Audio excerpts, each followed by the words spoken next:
Well, welcome back to this video. This is part of a series of videos where we dissect the official NEBOSH NG2 sample, trying to figure out what NEBOSH did which was so good. If we're not going to copy this, remember, we don't want to copy anything word for word, but we are going to look at the structure of what they did, the content of what we did, so that you can apply some of what they've done in your own NG2 practical and hopefully pass on the first attempt. Here, we're going to look at the action. So here we've got justification for action 1, we're going to look at 2 and 3 as we go through this. So this section is actually relatively straightforward in some sense because you've got a bit of help from NEBOSH here. You've got these bullet points. So use the damn bullet points because they do tell you most, not all, most of what you need to write. Now, first thing I'll say is this, the action. You need to choose 3 actions because you've got action 1, 2, and 3. So in your risk assessment, you will have come up with all kinds of different actions. In this sample, there's, I've not counted. There must be dozens of them. You're going to have to pick 3 of them. The 3 most important ones. Examiners are probably not going to be too nitpicky with which ones you've chosen. The examiner guidance says that it's up to you to choose your actions. The examiners shouldn't be nitpicking. So choose the top 3 priorities based on, you know, how high is the risk? Is there a serious breach of law? That kind of thing. So choose 3. Now, what I want to say there is, don't choose 4. Choose 3. Right? We've had one student who shall remain nameless who decided to, and it was a good idea in fairness, clever person. It was the right thing to do, but the wrong thing to do for NG2. They decided to choose a short-term and a long-term action for one of them. So in this box here where it says, what is the action taken from column 4 of the risk assessment, they said, oh, right, well, we're going to tackle this problem. Short-term we'll do this and long-term we'll do that. And like, no, right, fail, done. It's perfect in every way, that project. Fail, right? You got to choose one. Choose life, choose a job. Choose 3.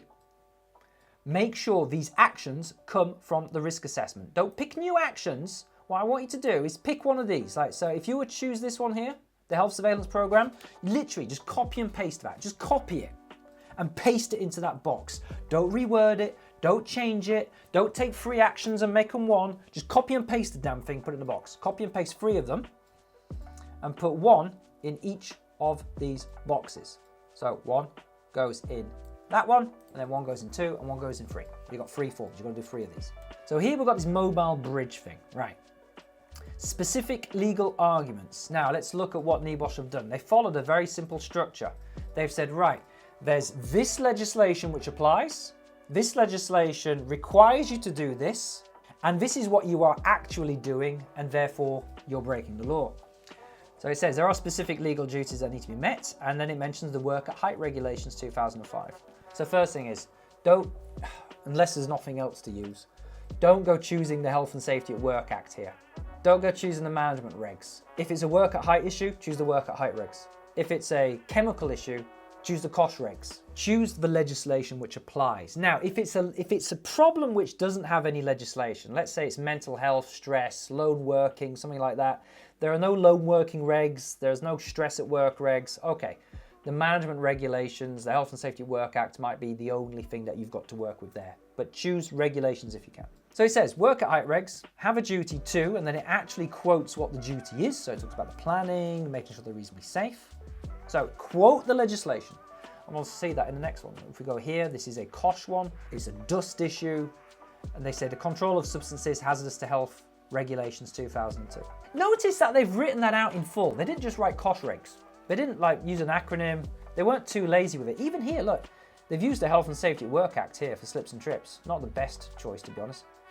Health and Safety at Work, etc. Act. Like, don't forget the etc. Like, loads of people just, they can't be bothered to write it out in full. They say the Health and Safety at Work Act. Like, no, this is NEBOSH General Certificate. Give the legislation a bit of respect. It's a professional report. Write the damn thing out in full. Show some damned respect. The Management of Health and Safety at Work Regulations 99. I put the year on it. The workplace, bracket, health, comma, safety and welfare, bracket, regulations 1992. Show the examiner you know the title of the legislation. Because if you can't do something as simple as write out the title of the legislation accurately, it's like, how can you do something complicated like actually keep people safe?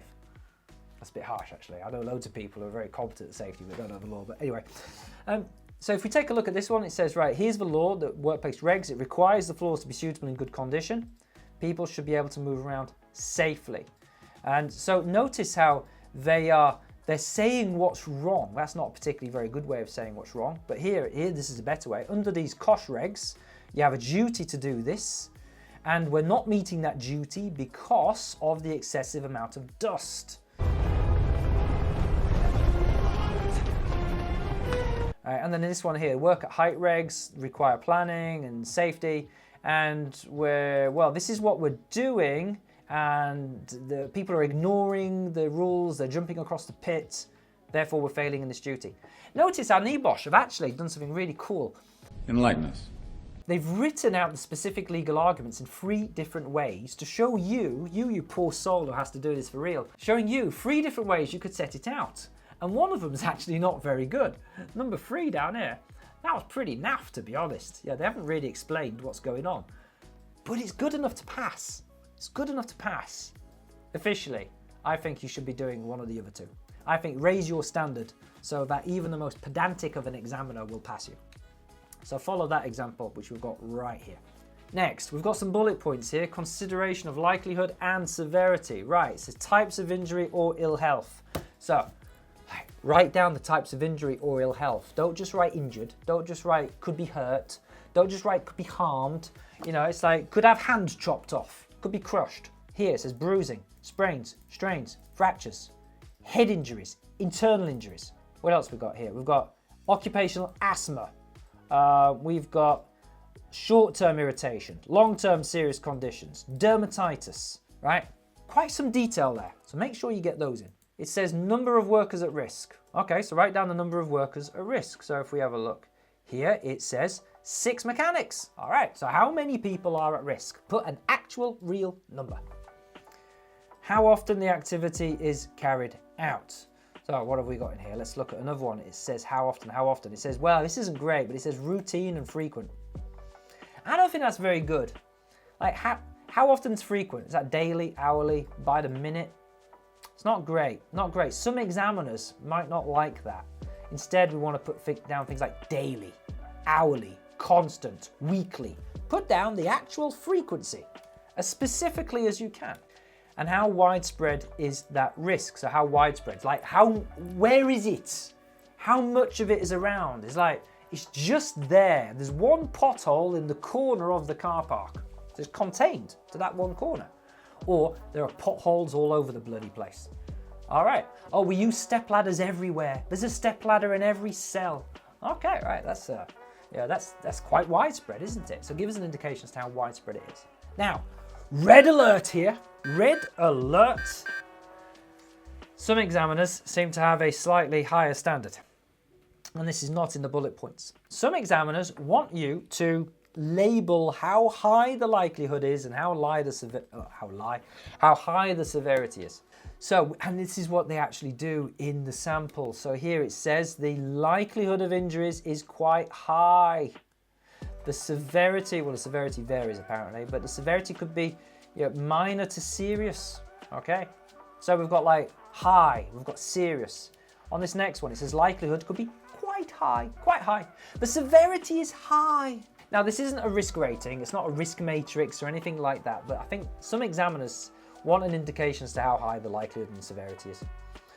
And it's not in the guidance, it's not in the bullet points, doesn't seem to be required as far as I can tell, but I want you to pass on your first attempt. I would hate for you to fail just because you didn't put likelihood is high, severity is high. So make sure you put that. You can put medium, you can put low, you could put, say, the likelihood's high, but the severity's low, or the likelihood's low, but the severity's high, or they're both medium. Whatever you want to put, just give us a low, medium, high. All right, guys and gals, that would be great. Hey, sorry to butt in. If you do want me to read your NG2 practical, or if you want me to check out why you failed on your NG1 exam, check out our NEBOSH National General Certificate Rescue Package. Link right here. Check it out. This, how effective the action is likely to be in controlling the risk. Right, 3 bullet points, nice and clear here. The intended impact. So whatever result you hope to achieve by this action, write down what that result should be. Here, it's a dust ventilation system, an exhaust ventilation system. So what's the impact? Well, it will have a major impact on the amount of dust. It will stop dust from spreading. Stop the dust from spreading. Right. If you're bringing in a pallet truck to move around pallets, you'll say it will reduce the amount of carrying of pallets and things. Great. We'll push them and pull them, which is easier than carrying. Great. If it's a motorized pallet lifter, an electric thing, you could say, right, that just eliminates all the manual handling of the pallets, and instead now you've got a motorized machine that's doing the moving for you. Great. Write down what the intended impact is. Next, write down a justification for the time scale that you indicated in your risk assessment. So, back to the risk assessment.